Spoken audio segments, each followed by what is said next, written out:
Now we will learn that how we can write our custom function in Arduino. There are two ways to write a custom function in our sketch file, or you can say that there are two places to write the function. The first one is that you can write your function over here, custom function before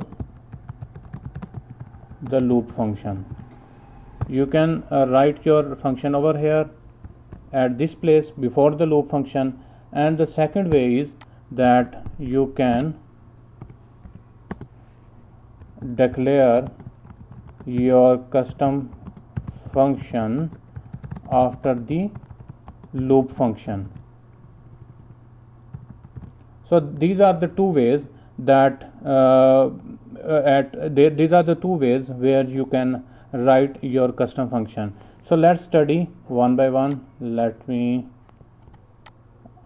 cut and let's paste it over here so that we can refer it in future. That I have told you that there are two ways to write custom functions. So let's comment this.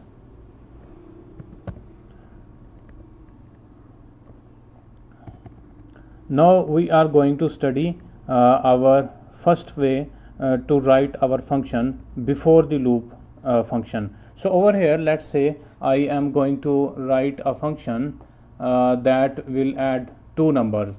So as you have studied in the previous video, that there are four things that are required for a function declaration. We have studied in the video where we have studied about the syntax of the function. The first thing is that we need to have a valid name of that function. So for some function, let's say if I say sum and then I write func for short form for function, this is the function name, and this function should have a return type. As in our current situation, after the sum I want the number, the result of the sum in integer. For that I am going to write the data type int. So after the sum function name, we will have to write the argument, and that argument should be any valid C data type. For that I am going to write over here, let's say I have one argument that is of data type int, and I can have its name as x. After comma I am going to write another data type int and define a variable, declare a variable y. So after this we have studied that in curly braces we will write the body of the function. So body of the function name is sum function, and in the body what we will do, that we will add x plus y. In this way we will add and want to store the result of x plus y in the third variable, that is z. So as x and y are defined over here in the arguments, so we do not need to declare these variables, but z is not defined in this function. So we will write over here int z and initialize it with 0 value. Now what will happen, that when this function is called, the x and y values will be passed into this function, and the function will declare a variable z and initialize it with value 0, and then x and y will be added and result will be stored in z. And you know that every statement should end with a semicolon, and after the z we will write a keyword that is called the return keyword, and what we have to return, the value of z. So what will happen, that when this sum function is called and the arguments are passed into this function, then it will add x and y and store in the z, and the result of this function z will be returned to the place where it will be called. So let's try to use this function, and over here in the void setup, let's say if I call this function, so this is called the, what we have written over here, this is called function declaration. So in this we have declared the function and defined its properties of the function, that which function this sum function should perform. So in order to use this function, we will do that. Over here we will call this function.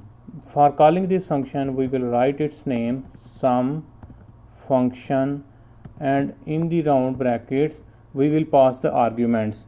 Let's say if I want to add 2 and give a comma, then 3. Let's save this. So in this way, when we write the function name and pass these arguments 2 and 3, the Arduino sketch file will call this function and perform these results. And if in this state, if I run this function, the sketch file, you can see that we still have not displayed anywhere the result of this function. So for doing that, let's store this. Let's write over here a third variable, int sum equal to 0, and let's give it a name sum equal to this function, and let's print this on our serial line, the sum. Let's save this and let's run this again. Now you can see that we have got a value of 5. So what is happening over here, that when the controller starts to execute, it will first define the value of int sum is equal to 0. Then it will declare this function over here before the void setup, while loop function. Then in the void setup, it will check that after printing this learning custom code in Arduino, it will do this, that it will call this sum function over here, sum function, this one.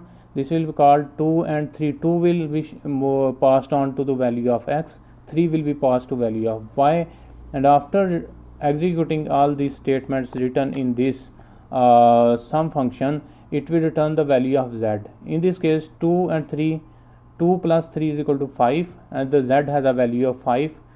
This function will return a value of 5 which have a data type of int. So the value of 5 returned by this function will be stored in the sum function, and the serial.println will print the value of that the sum that we have, the result of the sum function we have got over here. Let's say if I want to change, let's say if I want to say 20 and let's say 35, let's save the project, let's stop the simulation, let's run it again, and you will see that after writing printing the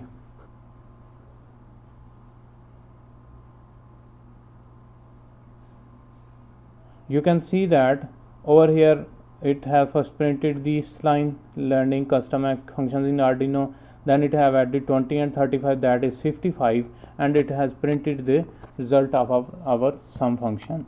So this is one way to write write the function in your code, that is before the loop function. So this was the before the loop function. The other method that we will be using is that we will be writing this function declaration after the loop function.